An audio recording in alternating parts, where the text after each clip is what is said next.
Hello and welcome. You all hear me. Let me introduce myself first of all. I am Kirsty Lang. I'm a presenter on Radio 4's daily arts show, Front Row. But I'm here because I am chairing the judging panel of the Bruntwood Prize for Playwriting. How many people in here have heard of the Bruntwood Prize? Good, good. How many people here go to the Royal Exchange? Excellent. Well, even though you know about it, I'm still going to give you a few facts, which is that it is Europe's biggest playwriting competition, and it came about through a partnership between the Royal Exchange and the Bruntwood Property Company, and it has launched the careers of some of the country's most respected playwrights. Duncan Macmillan, for instance, who was a winner in 2005, wrote People, Places and Things, which is currently on Broadway after a sellout production in the West End. And there's Vivian Fransman, who was the winner in 2008. Her new play, Bodies, is currently at London's Royal Court Theatre, and there are many, many others. And I think what's really fantastic about the prize is that it's a recognition by Bruntwood that cities need more than just successful businesses to thrive. They need culture, life, creatives, and that they deliberately target their sponsorship to find ways that allow new and emerging artists to unlock their creativity. Just a little bit more about how it works. Anybody can enter the Bruntwood. Anyone.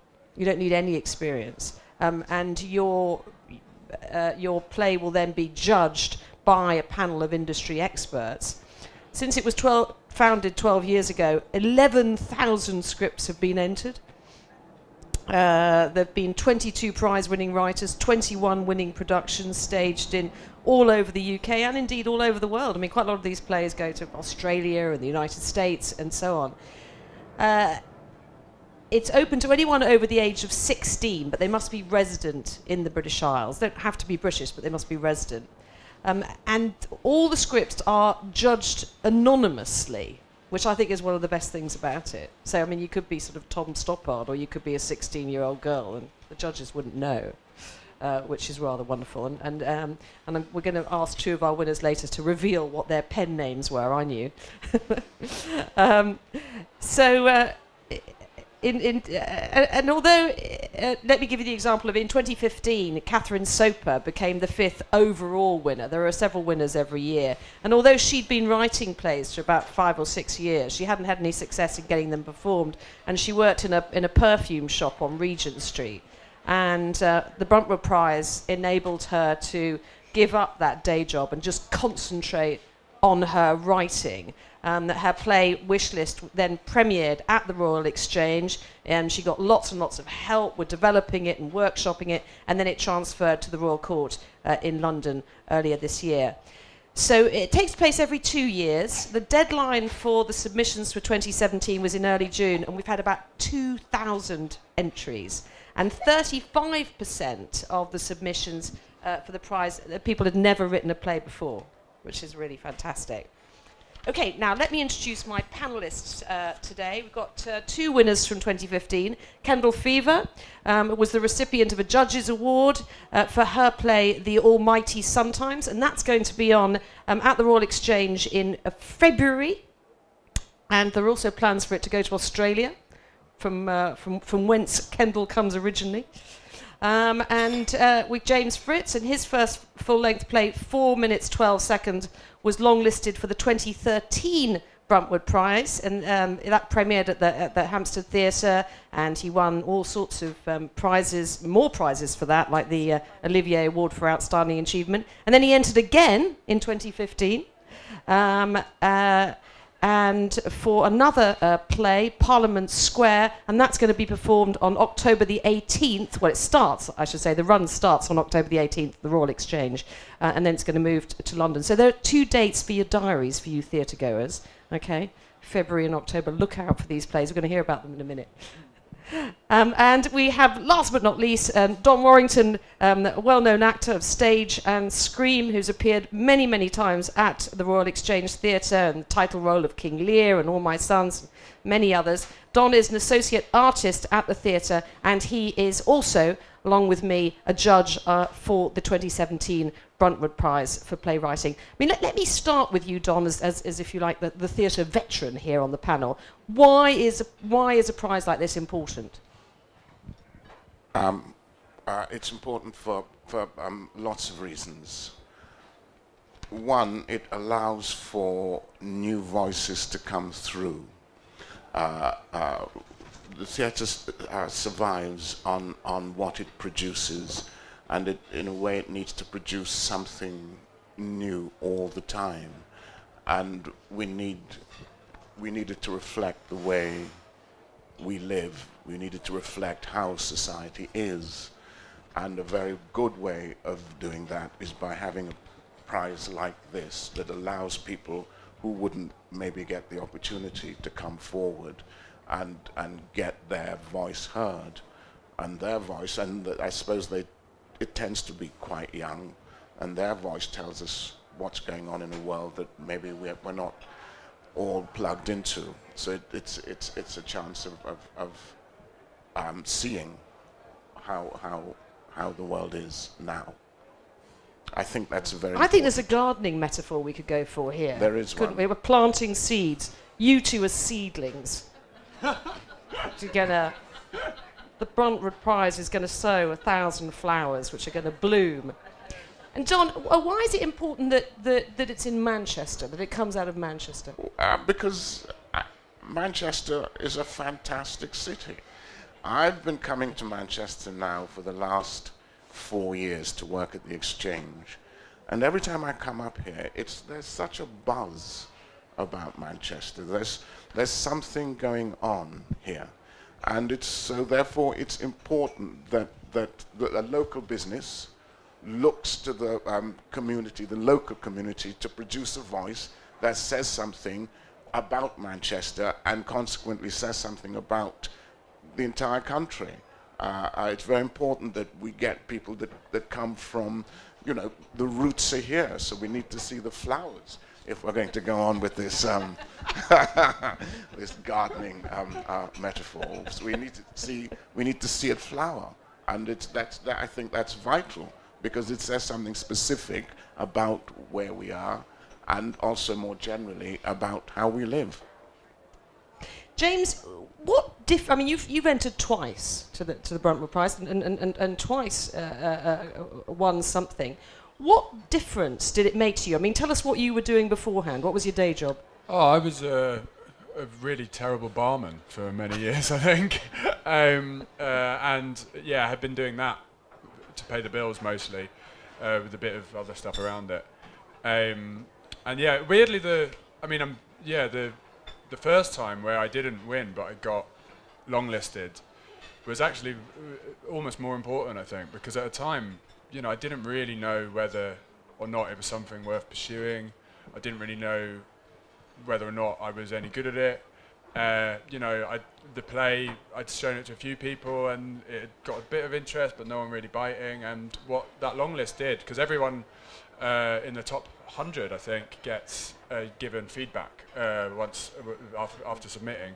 And what making that long list did was I got a really great, helpful, insightful email. That's incredible that all 100 people get some kind of feedback. It's amazing, You got notes on the play from people who. And at that stage in your career, or if it's your first play or whatever, that is invaluable. It's from like one of the best theatres in the world to give you, an A4 page, which is really encouraging, but also doesn't pull its punches and telling you how to make it better. It just it gives you the fire to kind of keep going and to make the play better and to teach you that it's a really, really useful lesson to learn, I think, to teach you that you have to push past those early drafts and keep working at it and keep making it better, and that all the great plays you go and see have been through 1 million drafts and have had loads of people helping that writer get there, because it can feel, when you're starting out, like such a lonely job and you don't really understand how people do it. And so little things like that, just getting a lovely email with feedback and the start of a relationship with a great theatre is the sort of thing that keeps you going. Kendall, what were you doing and what difference did it make to you winning the Bruntwood? So I was working in theatre administration and I was also an usher and had been for about 10 years. So for me, I felt like I was very much in the theatre world, but still closed off from it. And there was no tangible access point for me at all. I sent my plays everywhere. I tried to have conversations everywhere. Lots of people said to me it wasn't appropriate to have a creative conversation when I was on the other side. So it was getting really debilitating for me. Well, so there were you were an usher and you were sort of going up to directors Trying to saying, get- I've got a play, Yeah. and they would say, go away. Yeah, well, not as harsh as that, but, you know. Sorry, I've just got a more or meeting to go less. to. Yes. Yeah, and then it changed my life. I mean, overnight, I think the day that I went to the Bruntwood ceremony was the first time I'd ever been invited anywhere as a playwright. This was very much my world, but I didn't have the title. I would go as an artist liaison or administrator or something like that, so it was quite a powerful moment for me anyway. And then to win one of the awards was huge, changed my life.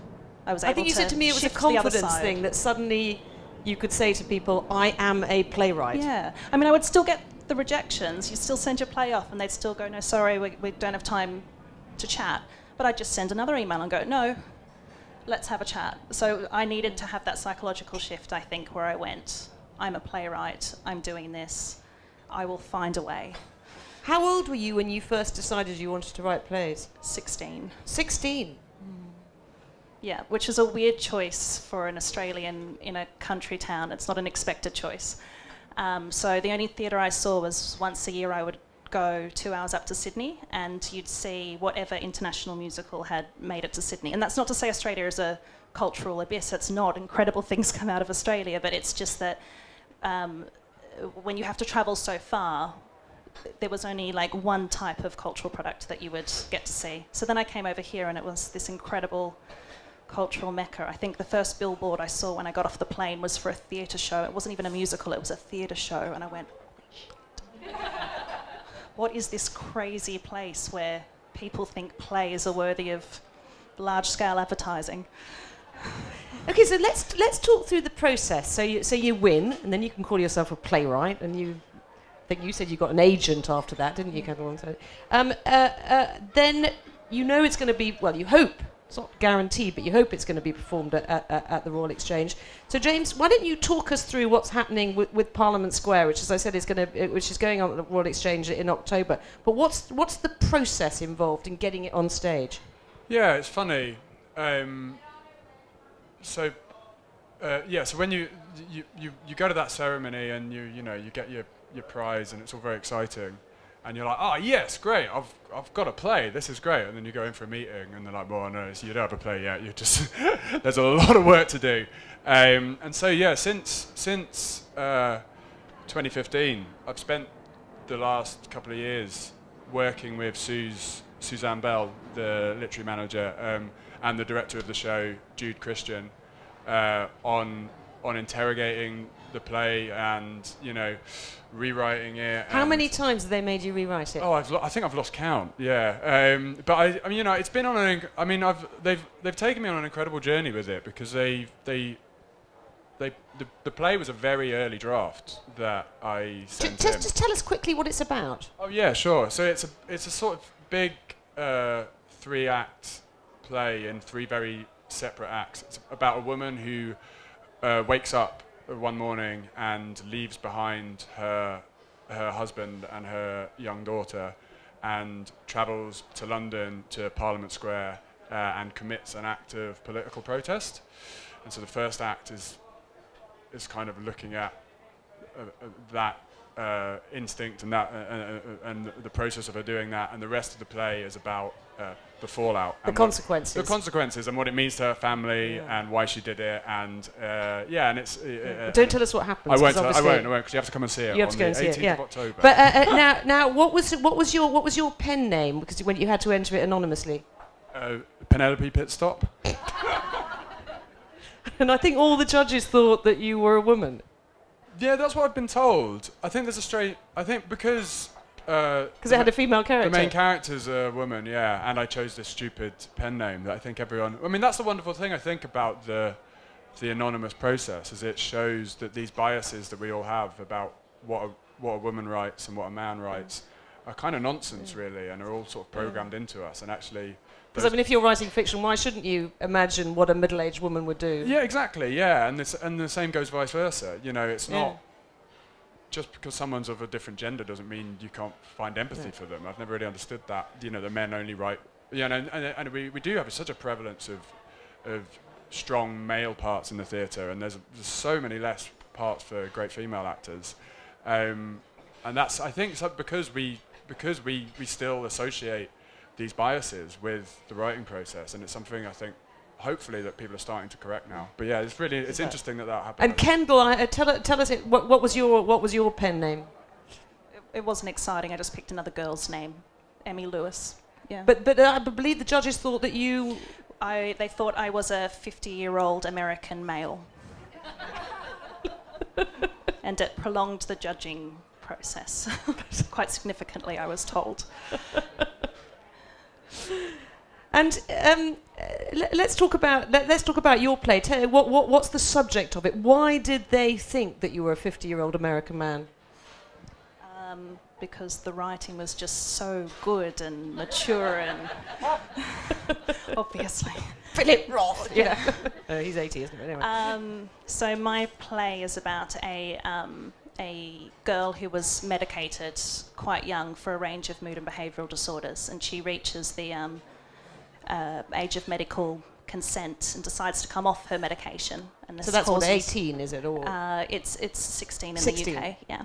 And this causes a myriad of issues, and their world starts crumbling, but it's also very funny, hopefully. So it takes place in so it's about this girl, and it's the 6 months after she stops taking medication, and what happens and there. what happens, but I can't say. Yeah, and I suppose this is a very topical issue at the moment, isn't it? Really. Yeah, I mean, so I wrote this play 5 years ago, and one of the things that was making me so stressed about not getting it on as fast as I would have liked was because it was so topical 5 years ago.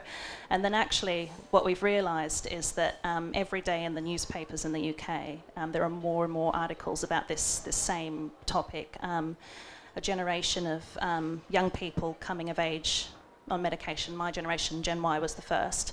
But then also, as soon as you dig a bit deeper, it is a much, much more complicated picture, and I would argue there are very few parents who put their children on medication who think that's an easy decision at all. So yeah, it was just one of those topics where every time you felt like you got a foothold on it, someone else would come out with this incredible response that you just never even considered before, and it would all fall away again. Now, Don, you're a judge this year. Can you give us a sort of sense of what you're going to be looking for? Yeah, I'm going to be looking for big ideas. I mean, just listening, those ideas are very big. You know, you're talking about a huge subject. That's what I'm going to be looking for, and also the economy of the writing and the emotional logic of the piece. Those are the elements I think interest me. You're gonna be. I'm really nervous about doing this actually, because I often think that what a play looks like on a page is very different than what it looks like on stage. I mean, I suppose as an actor though, you're used to seeing that. Well, yeah. The difference is, as an actor, when I read a play, it's usually because somebody sent it to me, so I'm reading it. I'm looking at the size of the part I'm going to be playing. Where am I? Where am I? Yeah, exactly. Let's get to the good bit. Yeah. But in this case, it's different because I'm going to be trying to look at the play overall. Again, I come back to what is the big idea here? How are they getting to this idea? And is it true in terms of its logic? Because I think that's what truly tells the story. Now, James and Kendall are readers this time because only the final 10 go through to the judging panel. But before that, I mean, as I said, there are 2,000. They have to be read by by qualified people who work in the theatre, and so lots of previous winners help out with that. And Kendall, you've already started reading, haven't you? Can you kind of like give us any ideas of some of the sort of themes that are already emerging? In my batch, I've got a lot of terrorism and a lot of dementia. So those are the two topics I have quite a few plays about. So that's what people are concerned about right now. I've also heard that there were several plays about the pre-French Revolution, which is quite interesting. So what does that say? And body snatching, which James was interested in. I think that's amazing. I don't know why are all of a sudden all these people... I love stuff like that. Like, why do 5-10 writers at different parts of the country all start writing the same idea at once? I think, yeah, it's fascinating. And you're involved in a slightly different stage of the judging process, aren't you? Yeah, I'm the next stage after Kendall's stage, yeah. Now, look, I want to ask you, all three of you, it's quite a big question, but an important one.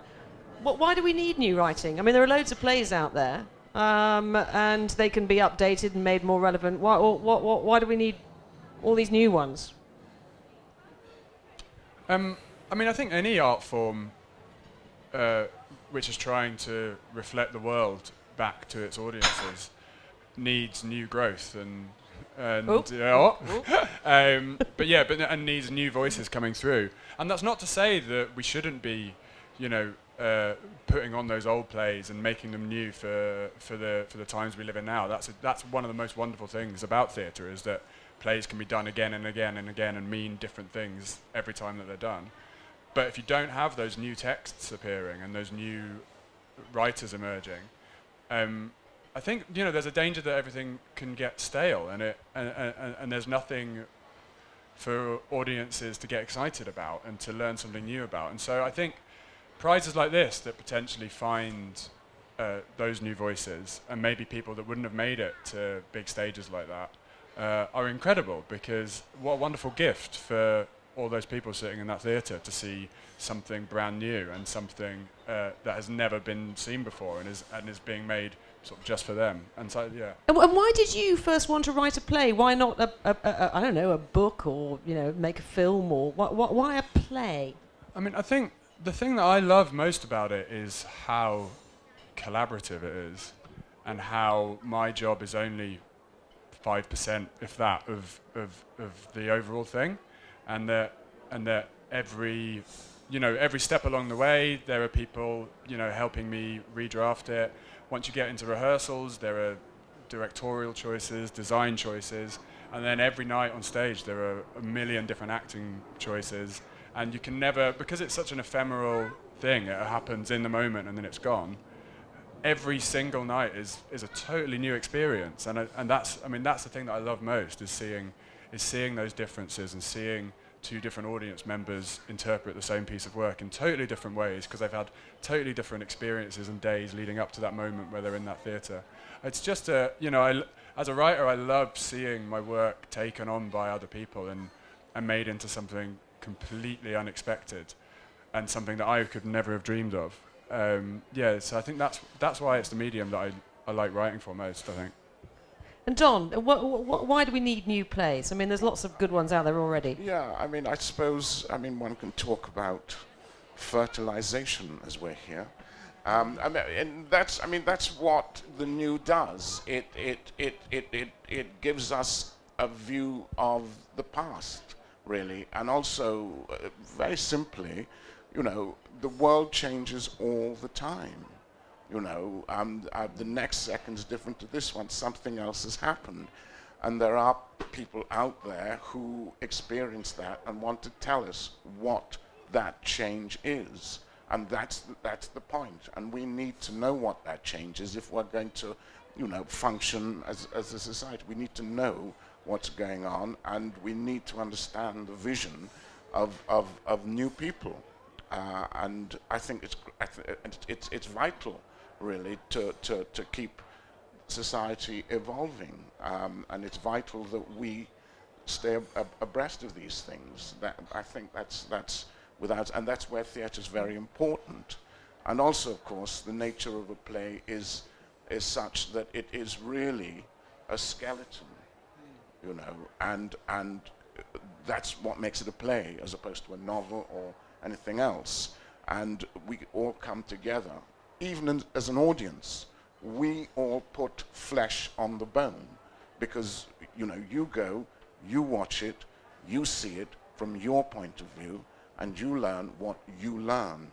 And that's the fantastic collaborative nature of theatre, of plays. And if it's a new play, then it's giving us information and experience that we didn't have prior to having gone into the theatre.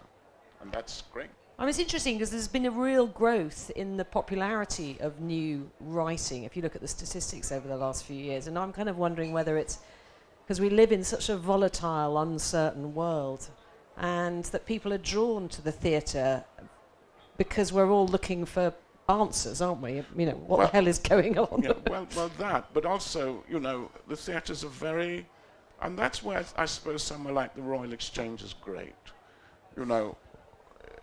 That experience of those 700 people in that space, experiencing what's being created, being part of what's being created, is not something that happens ordinarily. Everybody makes a commitment to that. You make a commitment by going, the actors make a commitment by doing it, the writer makes a commitment by having written it, and we all agree to have an experience. And that's what's wonderful about it, because we've become a collective looking for an experience, and that's special.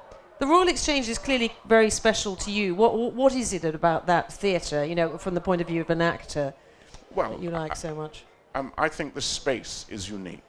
I've never worked in a space like that before, and I've worked in many spaces. I think there's something about the way it's designed which is geared towards the experience on stage, and it's designed with the actor and audience in mind. Many theatres, I think, somehow miss the point, but not there, because it's very visceral, the Royal Exchange. Sometimes you can even smell the audience, which is, when it's happening, that's great. I don't mean they smell, I just mean, it's so close, and you can't hide. Wherever you look, there's somebody looking at you, and that's for an actor, when you get over the nerves, is an engrossing experience. Have you got any tips for these two about if you're writing for the Royal Exchange stage that they should think about? I think it's the truth of the moment. That's what it's about in that space. And I think that for writing, it's the truth of the moment. If you just find the true moment that leads to the point of the piece, then you've got a brilliant piece of work. Because that's what we want. We want to feel something essential and true. And that's what a great play is. I liked it before when I was talking to James and Kendall earlier, they were describing how previous Bruntwood winners keep a really close relationship with the Royal Exchange. It's not like once your play's done, it goes. It's like a sort of mothership for all these playwrights and seedlings. And how does that work, Kendall? You were talking about some of the examples about putting you in touch with directors elsewhere and so on. The minute I won the award, they were quite clear with me that yes, a wonderful part of it was that you might get your play on, but more important was that they wanted to ensure that I had a career, which is obviously what I was desperate for. So I remember the first time I went back to Australia after I won the award, Suze, the dramaturg at Royal Exchange, sent me on what I called a grand tour of Australian theatres. So 8 meetings, something ridiculous like that, and I went around the country and met with people. They all found it incredibly bizarre that I was being sent by a Manchester theatre, but that's the way the world works sometimes. It's a global one. And it's important, isn't it? I mean, it's because if let's just go back to this gardening metaphor, but if you just stick a seed in the ground and water it once, it's not really going to grow, is it? You have to keep... Yeah, no, I mean, that's the thing, is that it's all very well getting a play on, but to really find those new voices and to push theatre on, it's as much about what that second play is and that third play, and you know, how you let those writers' voices change and grow throughout their careers. And the Bruntwood Prize is, I mean, it's such an extraordinary setup for that, because not only are you thrown into development on a play that you've been working on with, you know, one of the greatest theatres in the country, you're also, you know, they just suddenly treated as a writer. And you know, I was lucky enough to go on a research and development trip to the Banff Centre in Canada, which was, you know, to work on Parliament Square in a little cabin in the woods and work with these wonderful Canadian actors and dramaturgs on making the play better. And that's something I would never have been able to do if it wasn't for this prize. So it isn't just about the show itself and the play itself, although that's really important, but it's about everything else that goes with it, and giving you the confidence in your own voice as a writer to push on and to really... Is that what distinguishes the Bruntwood Prize from other playwriting prizes? Because I know you've won other prizes.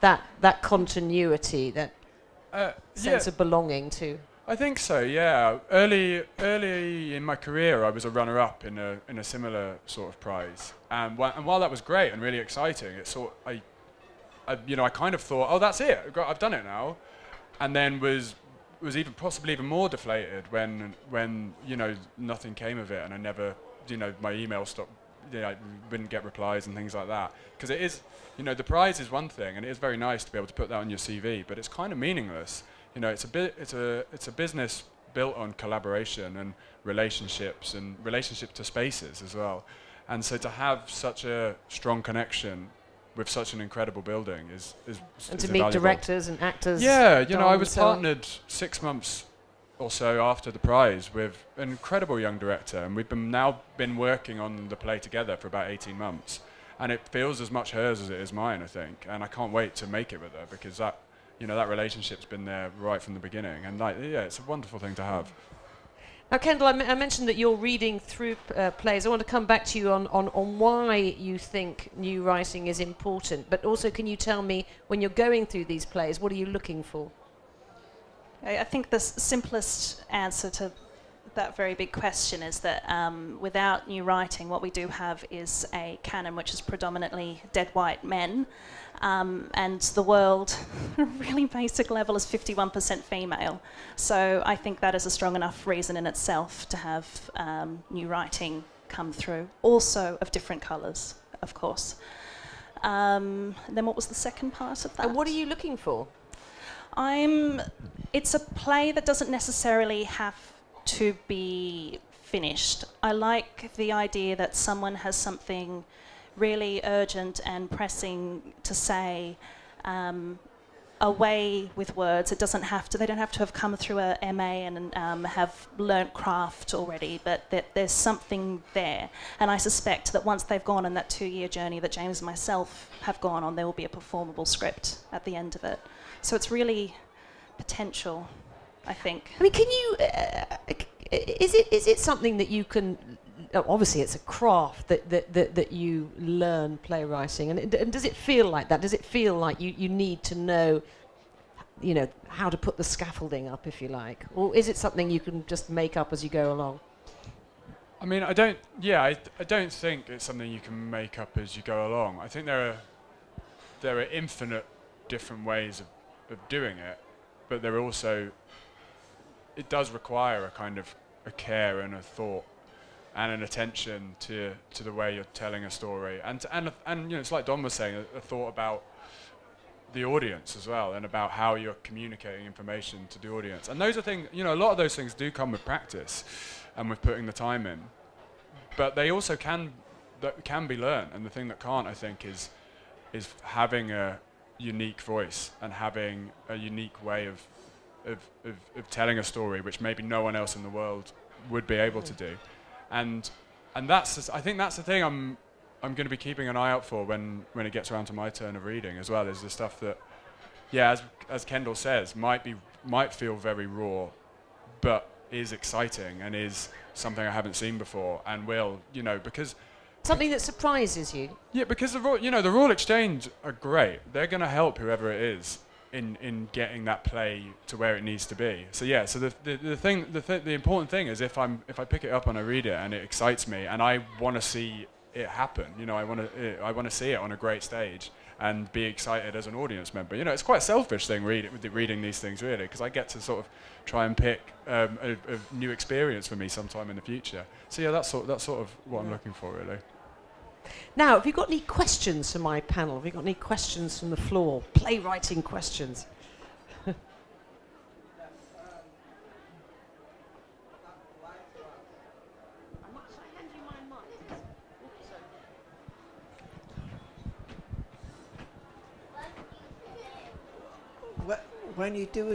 When a play's been in rehearsal, right, and somebody says to you as a writer, why don't you put this in or change the words, for instance? But you immediately think, if I change the words, the meaning's gone. In other words, if there's a conflict, do you just resolve it, modify it, or do you just say, no, I'm not, I insist that's how it is?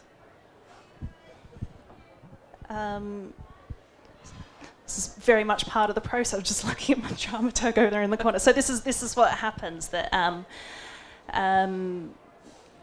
you may or may not feel very confident in the choices that you've made, but other people will always have feedback, help with those choices. And then I feel like your role as the playwright is to be very open and receptive to everything that everyone says, but at the end of the day you do have to protect your play, and you have to choose which of those pieces of feedback will be genuinely helpful. So it's a little bit of both.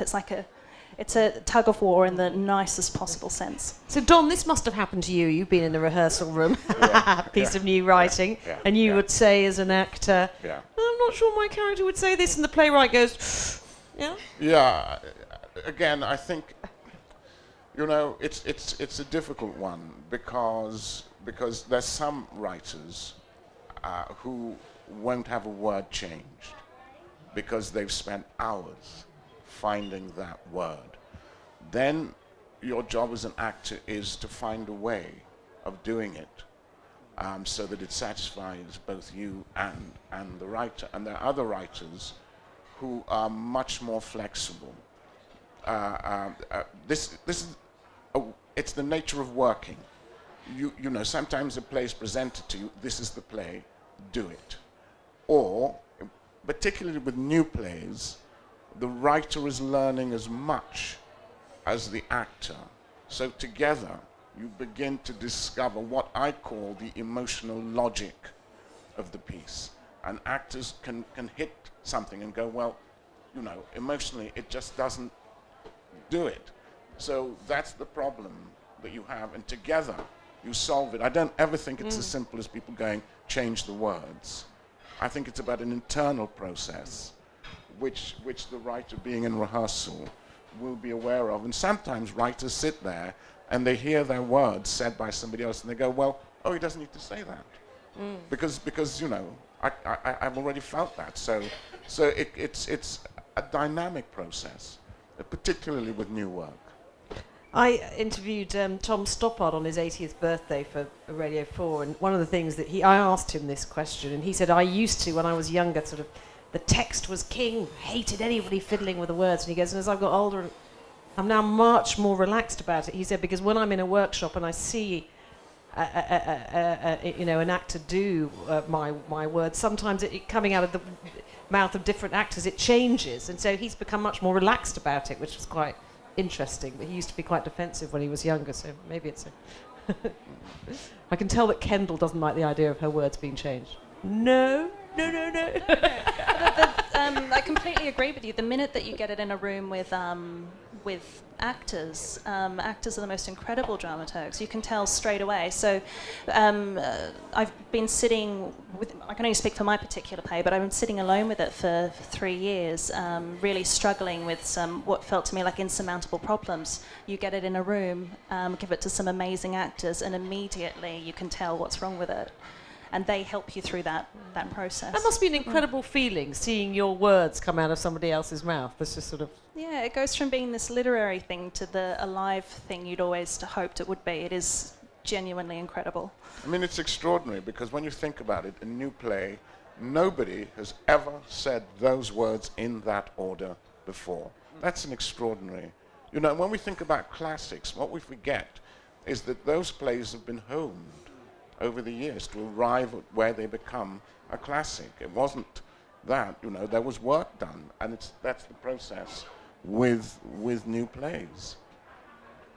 Yeah, I think we're still kind of in love with this idea of the playwright as this literary genius who sits down at a typewriter with a bottle of whiskey and, you know, bashes something out, and they wake up the next morning and they've written The Homecoming or something, and like it's a really damaging idea, I think, because it kind of gets in the way of what theatre is and what the job of writing for theatre is, which is kind of to get yourself out of the way. It's not about great writing or beautiful sentences, although some plays have the most beautiful writing I've ever read. But it's about how do you help the actors, performers connect with an audience in a way that makes the play work and makes the experience for everyone make sense. And that's you get that feeling when you know something's not working. As audiences are so much smarter, I think, in terms of storytelling and structure than writers are sometimes, because it's in all of our bones. We know it and we can feel it. Well, the preview, I mean, that's interesting, isn't it? Because I mean, obviously, quite a lot of changes go on in a script in previews when you have the first audience previews. Have you had that experience, James, of watching the audience in preview and thinking, "Ooh, actually, that joke didn't work. We're taking that out." Oh God, yeah, terrible. I mean, one of the only reasons I'm a playwright is because I started trying to write kind of sketch comedy and realised it wasn't very funny, and you can convince yourself that an audience is enjoying a serious play if they're all really quiet, but if it's a comedy, it's agonising. But you know it instantly as well. You see something get up in front of an audience, and it could have been killing it in rehearsal, and it's just a feeling in your gut. You know that it's boring, or you know that whatever you're trying to communicate hasn't been communicated. And I think all the great writers are really honest with themselves in that process and don't stick to the, well, I wrote it must be a great thing, and actually listen to those hundreds of people that are all there giving you kind of biological feedback. You know, if someone's yawning or coughing, or loads of people are yawning or coughing at a particular moment, it does tell you something about the play. And I think my process during rehearsals and during previews is about losing as many of those moments as possible and trying to get the thing as interesting and as engaged with its audience as possible. And working with the actors is a huge part of that, because if they're stumbling over a bit, or they're always finding it hard to hit a beat in the way that you imagine they'd hit it, it's almost certainly not their fault, it's yours, and there's something in the text that isn't quite letting them do their job. And so I try and be really alert to that and let them kind of take the lead, really. Any more questions from the audience? Gentleman at the back. We'll wait till the microphone comes. You've all talked quite a lot about the writing and the acting. None of you have talked about the designers. Does that mean they're not important? The people that design the sets, the lighting, the effects, Good the point. sound. I think so how big an impact do they have on what eventually appears in front of audiences? I think weirdly, the design team are the kind of, the massive unsung heroes, I think, in theatre in terms of the way we read a production. Like design is one of the most important, if not more important than the play, I think, in terms of how we experience something, because it has such a huge dramaturgical impact on the way we read something. yeah, I mean, my favourite moment of the process is seeing the little model box that they make on the first day of rehearsals, and you all of a sudden your play stops being a thing on a piece of paper and becomes something live and physical that people are going to interact with. And like, yeah, I mean, I love designers, and I love because they think about theatre in a way that I could never imagine, and they think about communication in a way that I could never get to. You know, my job is all linguistic and about words, and theirs is about experience and about how someone sitting in a room for 90 minutes is gonna learn about a world and learn about the kind of the world and themes of a play in a way that isn't really, you know, didactic and spelled out for them, but is about that feeling you get in your gut when you see really good theatre. I mean, yeah, I think designers are geniuses, and I love working with them. Yeah. Don? Well, I think designers are vital, but I think maybe the nature of this conversation was about an earlier stage of development. We're talking about playwrights, so we're talking about, to use the gardening metaphor, the seed of the thing. You know, that's where it starts. That's what we were talking about. But to bring it to fruition, you can't. You know, it's like the flower. To carry it on, you know, that's where the designer steps in with a vision, and it's collaborative by its nature. I think we haven't talked about them because we're at an earlier stage, but they are vital. No, I think, and it's an important point. I mean, I often go and talk in schools about, you know, jobs in the creative industries, and I think that, you know, lots of kids are quite surprised when they hear about all the different jobs that you can do: costume design, set design, lighting. I mean, there are so many aspects to theatre that we don't, that lots of people don't know actually. But they're all critical. They're all critical parts of that jigsaw.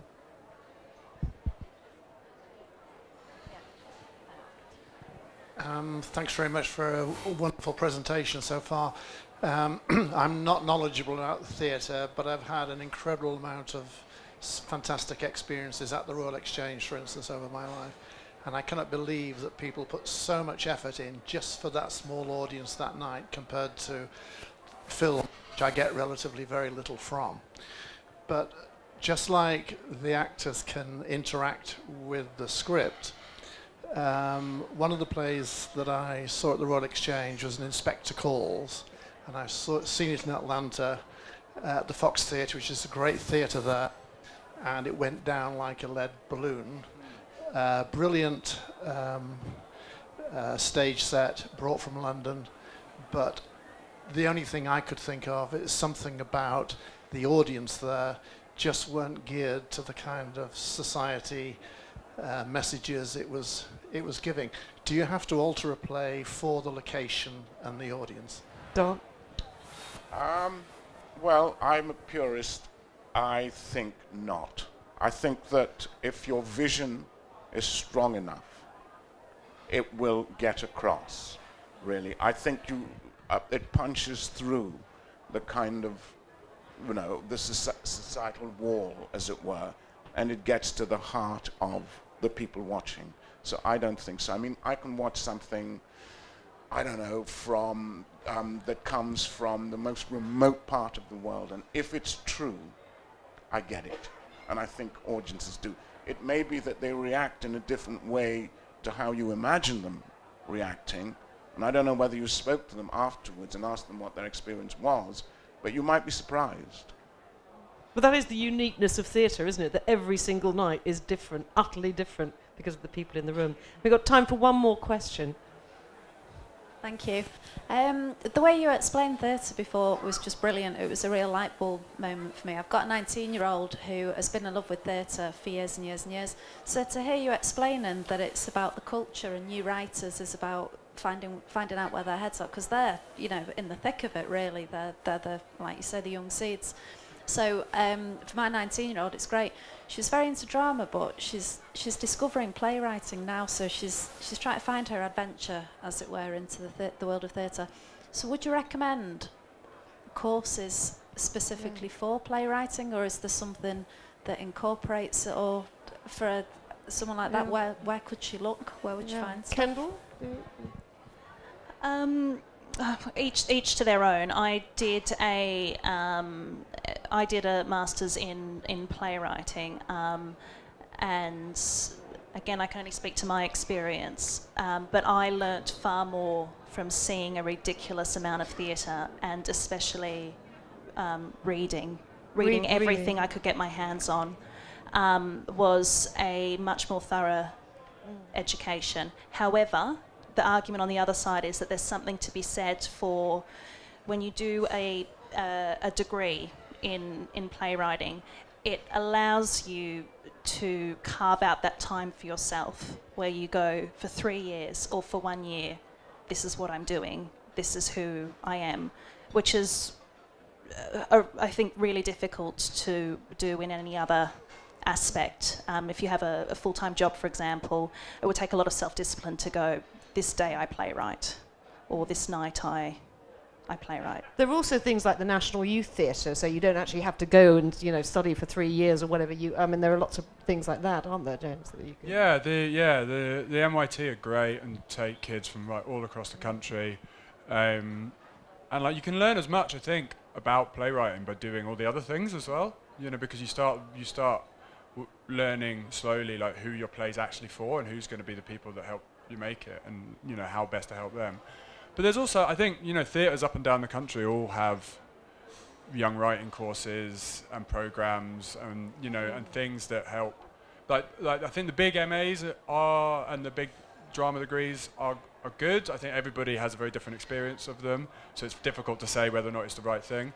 But I think looking into things like the National Youth Theatre, or whatever your local theatres are, and what relationships she can build with them, and how that can help her writing is really key, I think. So I think the courses are great, but there are also lots of other alternatives to get the same sort of thing, I think. And just see as much stuff as possible. I'm afraid we've run out of time, but I'd like to thank all of my panel, Don, James and Kendall, and thank you to all of you for coming today. And go and see their plays, October and February, Royal Exchange.